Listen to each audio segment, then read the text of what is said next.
You're watching CES Live, powered by Ustream.tv, the most powerful way to stream live video, and by NewTek, makers of the TriCaster family of broadcast and streaming systems.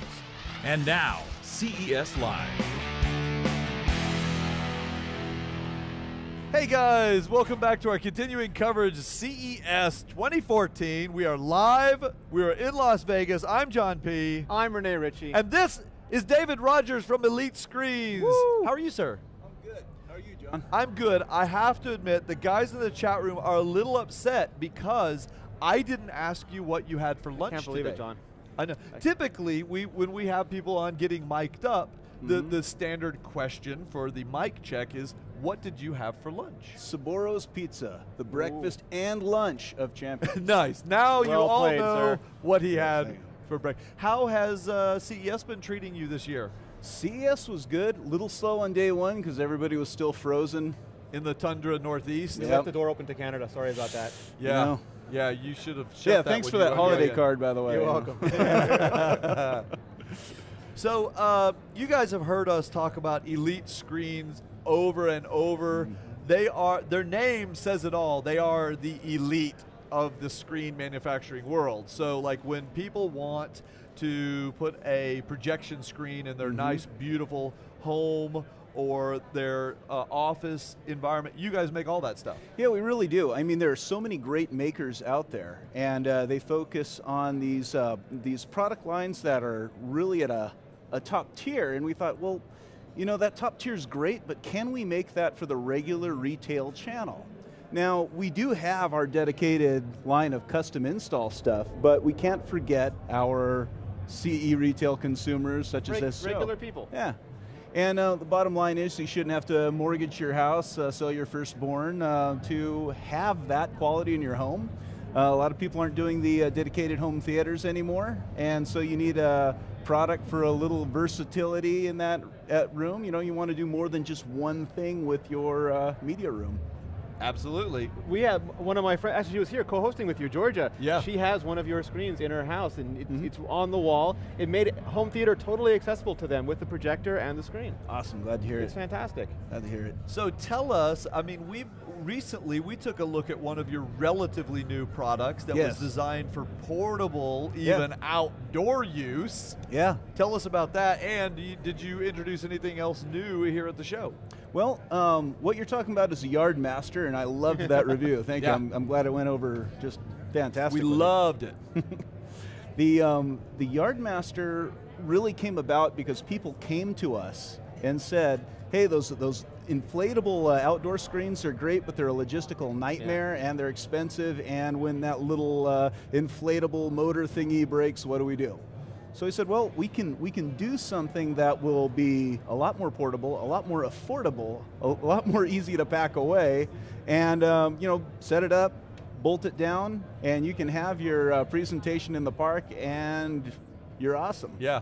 You guys, if you didn't see it, go, somebody help out in the chat rooms, put a link, but just do a search on the GeekBeat website for Elite Screens, and you'll see, or Yard Master, and you'll see the review we did. We gave it an Editor's Choice Award because it went up so easy and it just works so well.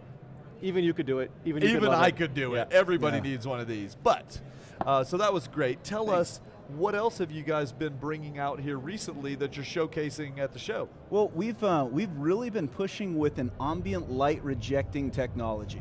And that really goes hand in hand with what we're talking about. You're not using the dedicated rooms anymore, so a lot of times you don't have that light control.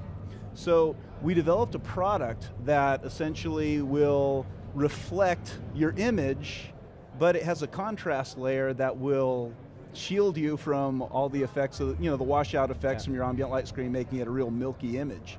And I brought a sample here. Oh, let's see. I'd love to see it. It's a small sample. Oh wow, this thing is like not what I expected. It looks like a kind of a silvery, metallic, well, I guess you can see that here from our little, so you're telling me that we would use this as a screen? We would actually project onto this? You would. Because it's not white. I keep thinking it has to be white. Now here's the beauty of it.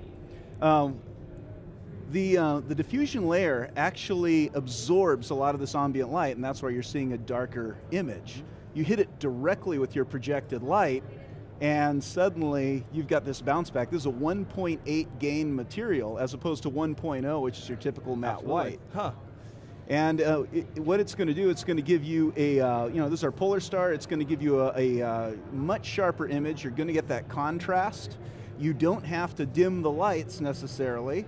If you want to, you can, but I mean, it's going to give you a real bright performance. It's kind of that holy grail of how close can I get to flat panel performance from a projector. From a projector, exactly. So just out of curiosity, let's turn it around because I want to see how it's mounted. This is a frame. Is this how they typically mount? You get a frame and you stretch it around the frame, or is that? Yeah, this is one of our new concepts where people were asking for the edge-free design.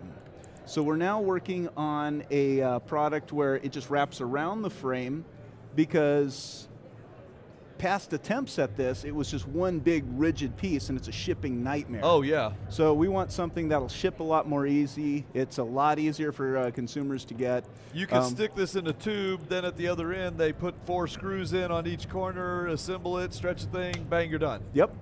And now nice. That's very this nice. one right here, this is something that we developed for our custom integrators because they absolutely had to have it. When we were doing our studies on the CE retail guys, the CE retail guys said, well, we don't need all the bells and whistles, but we kind of like the idea of ambient light rejection as well. Can you give us kind of a scaled down version of that? So we've got one in the works as well. Nice. That is good looking stuff. And you know, we would. I'd love to give this material a try. Maybe we get a little sample from you at some point, so we can shine a screen at it. One last question on it. Sure. We're kind of we could go all day talking about these things. Yeah. We're a little bit out of time, but what if I use a projector that's not really powerful? Does using it on a screen like this help give us a little more brightness? Yeah, it's actually better to do that because it's really going to amplify your performance. Okay. And one of the big problems I've seen people do is they say, man, I got to get that horsepower in there. I'm going to get a business one. This is going to crank out the lights. And you know, they'll get some kind of projector that you could spotlight bombers over London with. Yeah, you could cook a hot dog in front of it, you know, but it won't. But you really need the reflectivity, the screen, in order to do some of that heavy lifting. Right. Cool. So if you really don't need to overpower it with a brightness. It's going to amplify for you. You can use just a standard home theater projector, and let the screen do the work. It's going to be awesome. Speaking of awesome, Elite Screens, you guys, go check them out, and stay tuned. We're about to be wrapping up all of our coverage here at CES 2014, but we're not done just yet. I'm John P. I'm Renee Ritchie. Be right back. We're not done.